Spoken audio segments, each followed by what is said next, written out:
Check me. Any girl will see me. Don't look for him. Don't lick my lips. First one. First.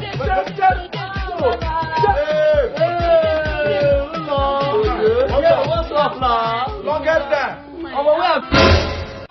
Jesus is Lord. Ayẹlẹ o, ìbò sí o.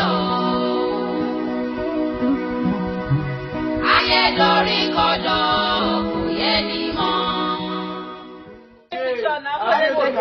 But I'm a snap us now. What? Ayẹlẹ o, ìbò sí o. Ayé lórí. Hey. Wow. Where go? Yeah.